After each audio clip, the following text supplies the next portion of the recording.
Hello जी, नमस्कार। कैसे हैं आप सभी? और यहाँ पर हम पढ़ रहे हैं यूजीसी नेट, एमपीसेट या असिस्टेंट प्रोफेसर के लिए रेवा तट पृथ्वीराज रासो का एक भाग है और इसका हम यहाँ पर करने वाले हैं एमसीक्यू टेस्ट, ठीक है?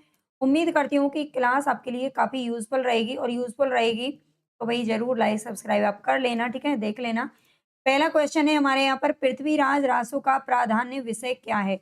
पृथ्वीराज रासो का प्राधान्य विषय क्या है ये आपको बताना है।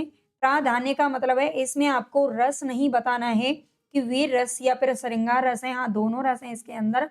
लेकिन इसका जो प्राधान्य विषय यानी कि ये किस पर आधारित है, तो यहाँ पर हमारा सही आंसर क्या होगा? वीर रस की प्रधानता, श्रृंगार, प्रकृति का सूक्ष्म अवलोकन क्या इसमें किया गया है? युद्धों के दृश्य का वर्णन। तो डी ऑप्शन हमारे यहाँ पर राइट हो जाएगा। इसमें युद्धों के दृश्य का वर्णन इसका प्राधान्य विषय है। क्वेश्चन आपको कैसे लगते हैं प्लीज आप कमेंट में जरूर बताया करें ताकि मुझे भी थोड़ा मोटिवेशन मिले कि हाँ आप पढ़ रहे हो जो आपके लिए यूजफुल है या नहीं है, आपको अच्छा लग रहा है या नहीं लग रहा है ना। और पूरी वीडियो आप प्लीज जरूर देखा करो, ठीक है। पृथ्वीराज रासो में कुल कितने सर्गों या फिर समय, इसमें जो सर्ग हैं या भाग हैं उसको समय का नाम दिया गया है, ये भी ध्यान रखना। और समयों का समावेश है, तो यहाँ पर हमारा करेक्ट आंसर क्या हो जाएगा? 69 समय, ठीक है। यहाँ पर बी ऑप्शन हमारा सही हो जाएगा। इसमें पृथ्वीराज रासो में कुल कितने समय हैं, इसे समय में बांटा गया है, ये जरूर याद रख लेना। बहुत बार क्वेश्चन इसी से पूछा जाता है कि इसमें किस जो अध्याय हैं उसको किस में विभाजित किया गया है, तो समय में किया गया है, ठीक है। तो 69 समय है इसमें टोटल। पृथ्वीराज रासो में कवि ने प्रकृति के किन रूपों का वर्णन किया है? पृथ्वीराज रासो आप जानते हैं चंद बरदाई के द्वारा लिखा गया है और इसमें प्रकृति के किन रूपों का वर्णन किया है? आलंबन व अनुभाव, संचारी भाव व उद्दीपन, अनुभव व संचारी भाव, या आलंबन व उद्दीपन। तो यहाँ पर हमारा तीसरे में सही आंसर हो जाएगा ए, आलंबन और अनुभाव, ठीक है। आलंबन और अनुभाव यहाँ पर हमारा करेक्ट आंसर हो जाएगा, ये याद रखिएगा।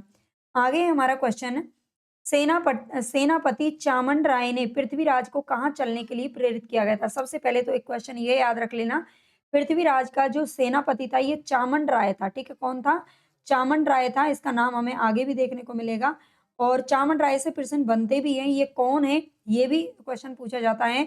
तो पृथ्वीराज का सेनापति था और इसने कहाँ चलने के लिए प्रेरित किया था? तो रेवा तट के समीप के वन में आखेट करने के लिए। आखेट का अर्थ क्या होता है? शिकार करना होता है, ठीक है। आखेट किसको बोलते हैं? शिकार करने को कहते हैं। क्या जयचंद से युद्ध करने के लिए कह रहा है? क्या ये लाहौर नगरी में पर्यटन के लिए? नहीं भाई, यहाँ पर कह रहा है कि रेवा तट के समीप के वन में आखेट करने के लिए वह प्रेरित करता है। रेवा तट पृथ्वीराज रासो का कौन सा सर्ग है? रेवा तट जो कि आपके सिलेबस में लगा हुआ है, आपको पता होना चाहिए कौन से नंबर का सर्ग है। तो यहाँ पर हमारा सही आंसर हो जाएगा 27वां, ठीक है, 27, जो कि इस तरीके से लिखा जाता है। बहुत से इंग्लिश मीडियम के बच्चे होते हैं जिन्हें नहीं पता था, हालांकि आप हिंदी पढ़ रहे हैं तो पता होना चाहिए। लोहिताक्ष सरोवर पर क्रीड़ा करने वाले हाथियों को श्राप किसने दिया था? लोहिताक्ष सरोवर पर क्रीड़ा करने वाले हाथियों को श्राप देने वाले कौन है? क्या पालकाव्य ऋषि ने दिया था, इंद्र, दीर्घ तपा ऋषि, या फिर दुर्वासा ऋषि? तो यहाँ पर हमारा सही आंसर हो जाएगा सी, दीर्घ तपा ऋषि ने दिया था, ठीक है। आप इसमें दुर्वासा मत कर देना, वैसे दुर्वासा ऋषि का बहुत ही नाम प्रसिद्ध है दूसरों मतलब किसी भी को भी श्राप देने के मामले में, है ना, बहुत बार उनका नाम आता है, लेकिन इसमें दुर्वासा ऋषि शामिल नहीं है। पालकाव्य ऋषि और हाथियों में परस्पर प्रीति का क्या कारण था? पालकाव्य ऋषि और हाथियों में बहुत ही ज्यादा प्रेम था और इनमें प्रेम क्यों था? तो पालकाव्य ऋषि का जो जन्म है क्या वो एक हथनी के गर्भ से हुआ था? पालकाव्य ऋषि भी एक हाथी थे, या पालकाव्य ऋषि पशु पक्षियों से प्रेमवत व्यवहार रखते थे, या फिर हाथी पालकाव्य ऋषि के आश्रम में ही रहते थे? तो इसका प्रीति का जो मेन कारण है वो है पालकाव्य ऋषि का जो जन्म है वो है एक हथनी के गर्भ से हुआ था, ठीक है। रेवा तट के अनुसार निम्नलिखित में से कौन सा युग्म सही नहीं है? सबसे पहले तो इसको याद रखना, नहीं पूछ रहा है। चंद बरदाई पृथ्वीराज के अनन्य सखा थे, चामन राय पृथ्वीराज के चाचा थे। ये गलत हो गया देखो क्वेश्चन, है ना। मैंने आपको अभी पीछे बताया था कि जो चामन राय है वो पृथ्वीराज के सेनापति हैं। कौन है? सेनापति है। मैं दोबारा से लिख रही हूँ ताकि आप भूले नहीं, है ना। सेनापति थे चामन राय। तातार मारूफ खान ये गौरी का प्रधान सेनापति था। चंद पुंडीर कौन था? तो ये लाहौर का शासक था, बाकी को याद रखना। शहाबुद्दीन गौरी और पृथ्वीराज चौहान के बीच 4 दिन तक युद्ध चला, अंत में क्या परिणाम निकला था? आपने तराइन का युद्ध का नाम सुना होगा, तराइन का युद्ध, ठीक है। तराइन का युद्ध का नाम जो सुना होगा, वो 1191 ईस्वी में ये युद्ध हुआ था, ठीक है? 1191 ईस्वी में। और इसमें हुआ क्या था कि गौरी और पृथ्वीराज चौहान के बीच में 4 दिन तक ये युद्ध चला था। लेकिन जो पहला युद्ध जो हुआ था, ये पहला युद्ध है, फर्स्ट युद्ध हुआ था। इसमें क्या हुआ था, गौरी हार गया था, है ना? गौरी हार गया था और उसको बंदी बना लिया गया था पृथ्वीराज चौहान के द्वारा, ठीक है? पृथ्वीराज चौहान के एक योद्धा थे गुज्जर, उन्होंने गौरी को पकड़ लिया था। और बाद में क्या हुआ था, पृथ्वीराज चौहान ने बहुत सारा सामान लेकर के उनसे संधि कर ली थी और उसको छोड़ दिया था, ऐसे ही जाने दिया था, है ना? नहीं जाने देता तो अच्छा होता, है ना? खुद की जान बच जाती। लेकिन हमारे तो जो लोग हैं ना, हिंदू राजाओं में बड़े ही क्या है, धर्मात्मा थे और उनको ऐसे ही छोड़ देते थे। तो उसने बहुत सारा धन-दौलत लेकर के, बहुत सारा कुछ हाथी, घोड़ा, रुपया और जो भी उस समय चलता होगा, ठीक है? वो सारा सामान ले लिया था और उनके बदले में गौरी को छोड़ दिया था, ठीक है? ये गलत किया था। और 1192 में ही फिर शहाबुद्दीन गौरी ने पूरे जोर से और जुनून से दोबारा युद्ध किया था और उसमें उसने पृथ्वीराज चौहान को बंदी बना लिया, लेकिन उसने नहीं छोड़ा, उसकी आँखें तक फुड़वा दी थी, ठीक है?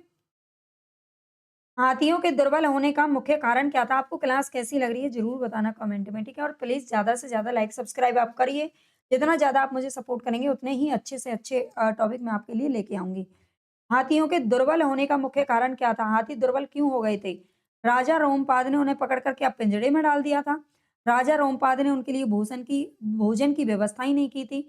या पालकाव्य ऋषि के विरह में हाथी क्रस्काय होते चले गए? बिल्कुल सी ऑप्शन हमारे यहाँ पर राइट हो जाएगा। पालकाव्य ऋषि के विरह में हाथी और पालकाव्य ऋषि दोनों के बीच में बहुत ज़्यादा प्रेम था और इसी प्रेम के कारण जब उन्हें देखो, प्रेम चाहे हमारा किसी से भी हो, किसी से भी, है ना? चाहे वो कोई जानवर हो, चाहे कोई इंसान हो, प्राणी हो, माता-पिता हो, भाई-बहन हो, कोई परिवार का सदस्य हो या कोई दोस्त हो, अगर हमें उससे विरह वेदना भुगतनी पड़े, ठीक है?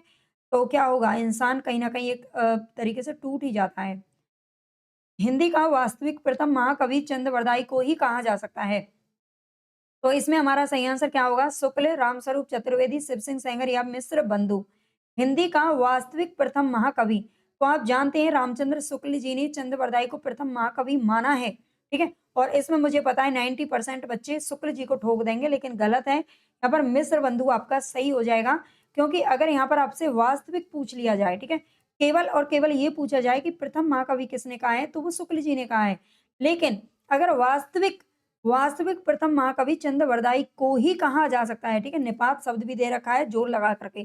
तो ये मिस्र बंधुओं ने ऐसा कहा है, ठीक है? आई होप आपको समझ में आ रहा होगा जो मैं पढ़ा रही हूँ इतनी मेहनत से।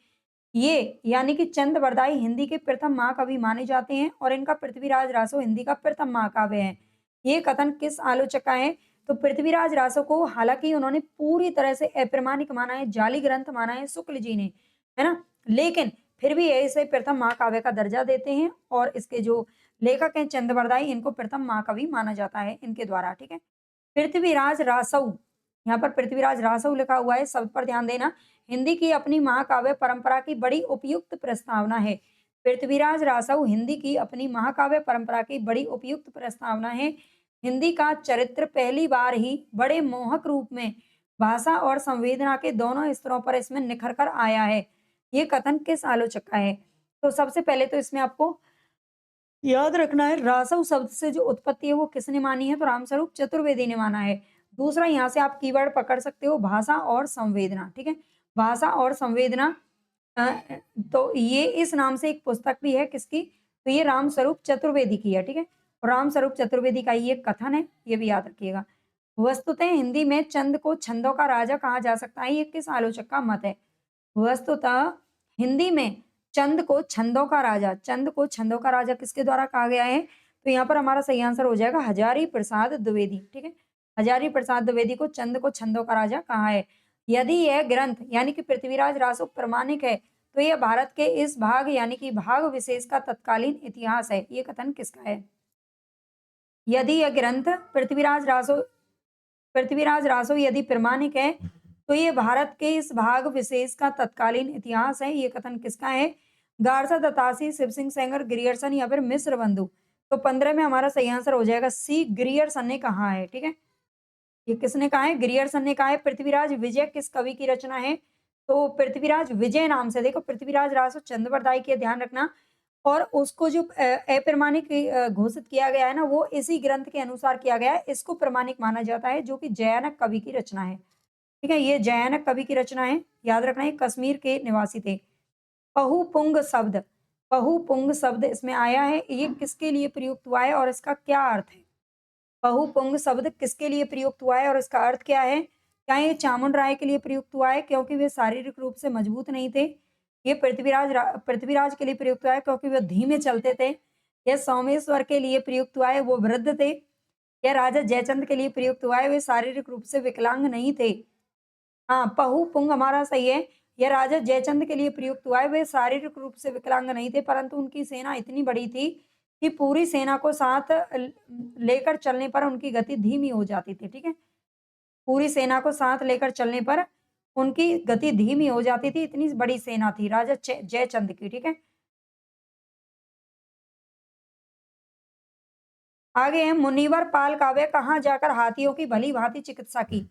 मुनिवर पाल काव्य ने कहाँ जाकर हाथियों की भली भांति चिकित्सा की? तो यहाँ पर हमारा 18 में सही आंसर हो जाएगा चंपापुरी। ठीक है, चंपापुरी में की थी, याद रखना। डॉक्टर दशरथ शर्मा तथा मीना राम रंगा ने पृथ्वीराज रासो की भाषा को क्या कहा है? डॉक्टर दशरथ शर्मा और मीना राम रंगा ने पृथ्वीराज रासो की भाषा को क्या कहा है? तो यहाँ पर हमारा 19 में सही आंसर हो जाएगा सी, अपभ्रंश और पुरानी राजस्थानी। ठीक है, दशरथ शर्मा और मीनाराम रंगा का नाम यहाँ पर आ रहा है, ध्यान रखना। पृथ्वीराज विजय यानी कि जो जयानक कवि की रचना है, जयानक मैं दोबारा लिख देती हूँ ताकि आप भूले नहीं। पृथ्वीराज विजय जिसकी एक ही प्रति उपलब्ध है, वह किस लाइब्रेरी में सुरक्षित है?